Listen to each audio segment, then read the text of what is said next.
Yo, welcome to EdMedia. Today, we will be going over the contestants I think that have the most potential this season in Inanimate Insanity IV. With the biggest cast in Inanimate Insanity so far, there are a good chunk of characters who currently have a lot of potential that is slowly but surely being touched upon, so I'll be going over who I think those are, and why. So let's get started.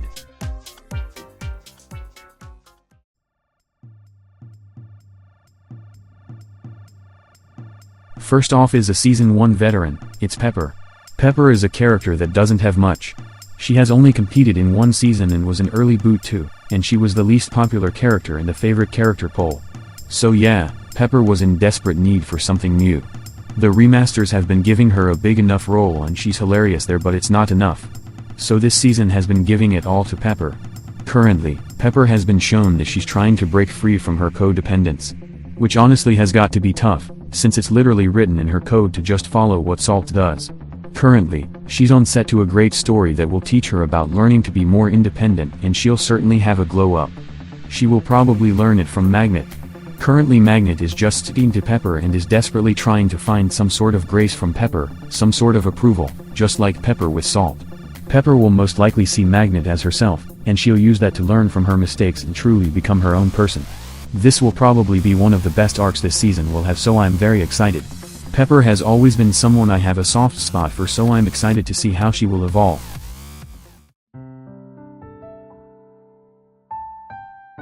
I decided to group these three together because ever since episode 3, I have felt a strong presence of an arc between this alliance. And it's currently not looking pretty for any one of them. These three will have an arc that tests their alliance. It seems that Taco and Soap have some sort of beef or something where they both kinda compete against each other for Microphone's approval. While they haven't competed against each other yet, we have seen signs. Their conversation in episode 2 set their uncomfortableness with each other, and in episode 3, Soap repeatedly showed signs of her not at all enjoying Microphone and Taco's relationship. With Soap saying that she wants to play this season more hard, I sense that she might do something dirty to Taco. One that could put a strain in their alliance. If Soap wants to play this season more hard and dirty, could she potentially sabotage Taco and put some sort of blame on her that leads to Taco and Microphone maybe having a falling out?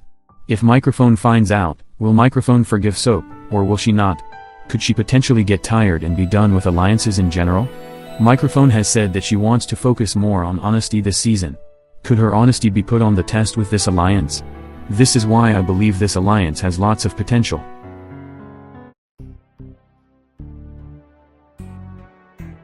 I could put Bonesaw here, but to be honest, I don't think they'll do much with Bonesaw. He will most likely just be an ally to Box. Box and Trophy is where I see potential.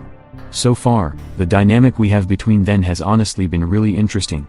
I see them as friendly rivals but still friends nonetheless. Their friendship arises from Trophy trying to find a connection since he was Box's biggest hater before it was revealed she was alive. With Box finally living, Trophy wants to form a connection with them, while Box occasionally taunts him. I can see Box and Trophy being the leaders of the team while also having Box taunt him, but also, Trophy helping Box navigate the world. Really looking forward to this dynamic honestly, even if it doesn't go this way.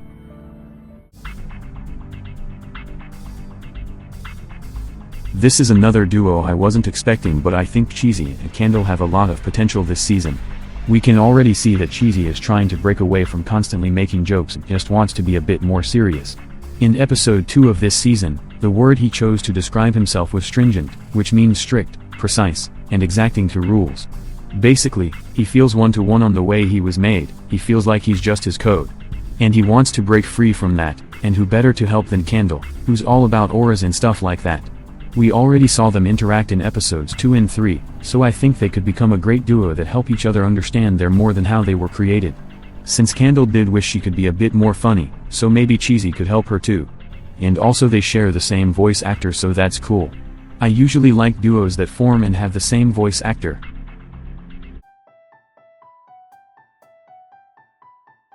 Tea Kettle, despite being a great character, wasn't able to fully be shown since she was an early boot. Now that she has another chance, she wants to put away her caring nature and be more ruthless, or she's trying their best at the very least. But, I do see something coming out of this. You see, Tea Kettle is in the same team as Microphone, Taco, and Soap. There is conflict to arise in that alliance, just like how she saw with Balloon and Nickel. I think instead of helping resolve their conflict, instead of trying to fix it, she could convince Soap to sabotage Taco since they're both trying to play the game more viciously. She might do this so she could not be voted for and target someone else. But we know deep down she's still caring, since she's trying to help Teddy Bear.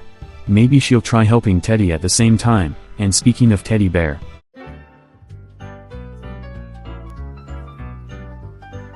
Teddy Bear is by far my favorite newbie. I wanted her to join season 1, and I really wanted her to escape the Me afterlife. And now, she's finally out. I guess to put a twist on the mean aggressive characters in the show, Teddy Bear gets to experience grief as her story. You see, she and her friend Spiky got to escape, but her other close friend Belle failed to escape, so now with her time here, not only was she grumpy already, now she's experiencing grief and is already in her anger stage. She's putting down her feelings with anger.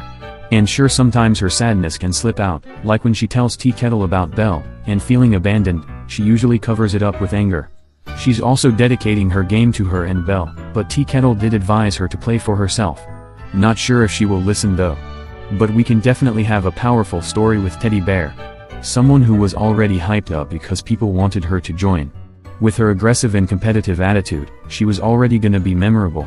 But now that she's dealing with the loss of Belle, her attitude has been amped up, and I guess in a way you could say she's emo or something. And we could probably see her deal with that loss and eventually accept that she's gone. And off topic, but I really like Teddy Bear because I relate to her. Not that I am dealing with a loss, but more so that I'm usually angry and not really emo, but edgy in real life. I don't really show that here sometimes because I'm talking about things I like. But usually at home and school, I'm similar to Teddy Bear where I deal with everything with anger, but I am working on it. This one is pretty obvious, but Poppy has lots of potential. Since Poppy is a corn and most likely an offspring of Cobbs, things aren't looking good for them. And now that they lost their best friend in the game, Tag, they're left to continue being tormented and dealing with inner conflict. Poppy is going through a lot right now, with no one trusting them and much less being their friend, and the one friend they had been eliminated because of that same suspicion. I can already tell Poppy is in for a devastating journey. I imagine their story will be similar to Suitcase, where they feel constantly tormented and anxious, and just trying to find a place to belong. And I don't think Cobbs' spirit is attached to them. I think Cobbs is gone for good, because while he had lots of machines, he was still a regular guy. So Poppy is completely separate from Cobbs other than being an offspring. But yeah, Poppy will suffer the most in the game and will have a journey of self-discovery and belonging.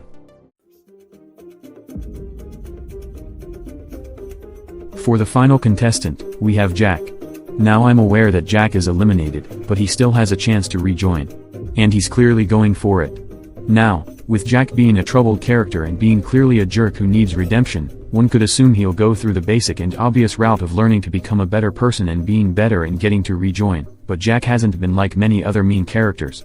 Every mean character has learned to be better, such as Knife, Trophy, Silver Spoon. They all turned out to have an actual desire to be better.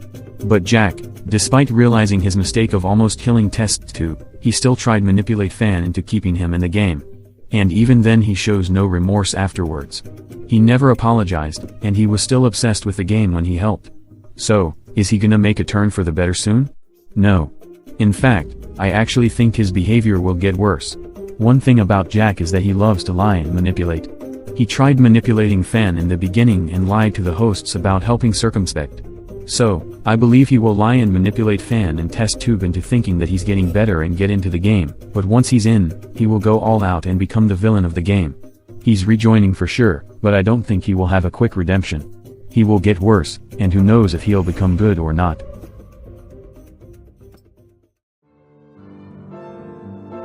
Well, those are the characters I believe have lots of potential that is worth talking about.